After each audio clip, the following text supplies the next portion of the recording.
자, 이번에는 부자가 되는 대세 정보들을 전해드리는 코너죠. 부자가 되기 위한 각종 정보를 각 분야별 전문가에게 들어보는 시간입니다. 부자 대세. 오늘 만날 전문가는요, 우리은행 WM 영업전략부 송창남 부부장과 함께하겠습니다. 안녕하십니까? 안녕하십니까? 네. 자, 요즘은 정말 글로벌 자본시장의 변동성이 워낙 크고 한 치 앞도 알 수 없다 이런 얘기들을 많이 하는데, 우리 부부장님 요즘 경제 상황 전반적으로 매크로 어떻게 보고 계세요? 지금 변동성이 굉장히 커져 있는 상황입니다. 예. 그래서 글로벌 자본시장에 대해서 변동성을 먼저 말씀을 드리면, 일단 변동성을 키울 수 있는 요인이 지금 미국의 관세 협상 부분이 있고요. 그리고 연준에서 지금 통화 정책으로 금리 인하 여부가 걸려 있습니다. 그리고 관세 이슈로 인해 가지고 중국과 유럽의 경기 상황들을 좀 체크를 해볼 수도 있고요. 국내 상황으로 들여다보면은 대외적으로는 지금 미국과의 관세 협상이 진행 중이기 때문에 아주 중요한 사항입니다. 그리고 대내적으로는 상법 개정이라든지 아하. 그리고 이제 세제 개편안이 아직 발표가 되지 않았는데 배당소득 분리과세가 어떤 내용을 담길지 이런 부분들이 굉장히 좀 중요합니다. 이러한 사항들이 향후 변동성을 좀 유지를 시킬 것 같고요. 그래서 하반기에도 이런 관세 협상이라든지 관세가 고용이나 아니면 물가에 어떤 영향을 미치는지, 그리고 지금 각종 국내적으로는 법령 개편 등이 유효성 있게 진행되는지 이런 것들을 지켜보시고 2025년 하반기까지는 이런 변동성이 좀 유지가 될 것 같습니다. 하반기까지요. 네. 알겠습니다. 자, 오늘 부부장님께서 인컴 금융자산을 통해서 포트폴리오를 꾸리는 방법에 대해서 알려주신다고 들었는데, 사실 이게 좀 익숙치가 않아가지고요. 인컴 금융자산이 뭡니까? 인컴 금융자산을 말씀드리기 전에 개인에게 부과되는 국내 세목을 좀 잠깐 말씀드리겠습니다. 총 7가지 세목이 있는데요. 그중에서 자산을 보유함으로써 소득이 발생되는 이제 소득세로는 저희가 이자소득, 배당소득, 부동산 임대소득, 연금소득 등이 있습니다. 투자자들이 이자나 배당 소득을 발생시키기 위해서는 금융 자산이 있으셔야 되고요. 연금 자산도 마찬가지로 연금 소득을 발생을 시키고 있습니다. 이렇듯이 인컴 금융 자산이란 실질적으로 이자나 배당, 연금 소득을 정기적인 현금으로 날 수 있는 금융 자산이라고 말씀드릴 수가 있습니다. 그냥 예를 들면 저희가 이소부화에 나오는 그 황금알을 낳는 거위와 같다고 보시면 될 것 같습니다. 이런 인컴 투자 포트폴리오는 자본차익인 시세의 변경을 추종하는 투자보다는 변동성이 낮고, 그리고 복리 효과가 굉장히 크기 때문에 장기 투자하는 데도 굉장히 좀 유리하고요. 금융권에서의 이런 인컴을 투자할 수 있는 상품으로는 이자 소득 중심으로는 채권형 ETF나 펀드를 말씀드릴 수 있고, ELS, 그리고 신종자본 증권, 연금보험 등을 들 수가 있습니다. 그리고 배당 소득을 추정하는 상품으로는 주식형 ETF나 분기 배당 주식에 직접 투자하는 방법 등을 추천드립니다. 요즘에 이제 투자가 워낙 어렵다라는 분들도 많아서요. 국내 시장이 낫냐, 미국 시장이 낫냐 이런 거 궁금해하는 분들도 많던데, 요즘 같은 상황에서는 어디로 투자를 해야 되는 겁니까? 국내 시장을 먼저 좀 말씀을 드리면은 코스피 시장은 하반기에 완만하게 우상향을 좀 그릴 것 같습니다. 그리고 우리은행에서 바라보는 코스피 업사이드는 지금 코스피 지수가 한 3,200포인트까지 와 있는데요. 20% 정도 더 올라가서 한 3,800 정도까지 가능한 걸로 보고 있습니다.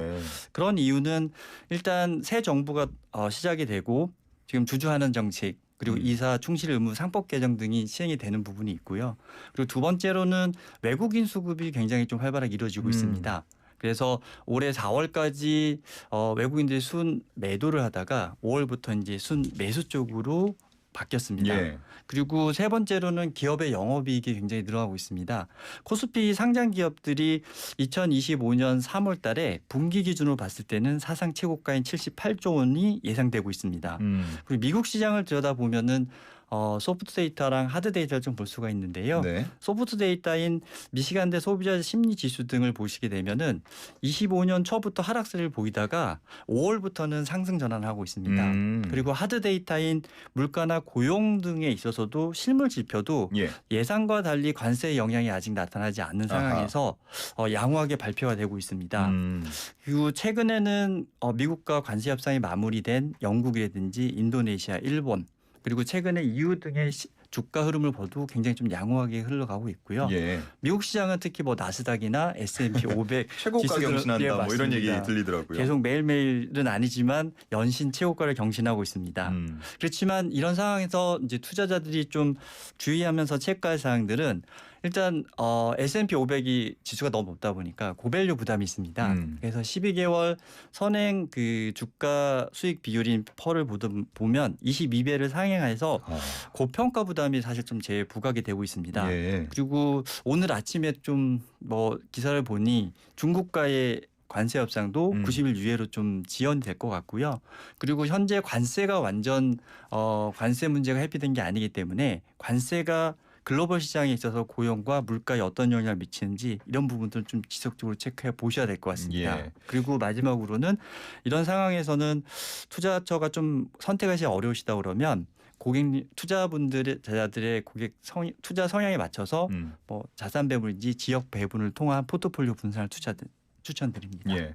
요즘에 뭐 오늘도 코스피가 0.3% 더 오르고 있어서 이제 3,240도 뚫은 모습인데 네. 코스피 잘 가는데 왜 나는 이렇게 수익이 안 나냐 이런 분들도 많아서요. 오늘 좀 이 내용들 잘 들어주시면 좋을 것 같습니다. 국내 기업도 선진국과 같이 배당 성향을 확대하려는 환경이 조성되고 있는 상황인데 배당 확대를 염두에 둔 이 투자자분들이라면 어떤 부분을 구체적으로 좀 생각을 해야 되는 겁니까? 네. 24년도 기준으로 봤을 때 국내 기업들이 당기순이익 대비 배당 금액인 배당 성향이 35% 이상의 기업이 18% 정도에 못 미치고 있습니다. 반면에 평균 배당 성향이 미국은 한 30% 정도 되고요. 예. 국내는 22%입니다. 근데 지금 저희 새 정부가 진행하듯이 만약 기업들의 배당 성향이 올라가고 배당 소득세 분리과세가 시행이 된다고 한다면 예.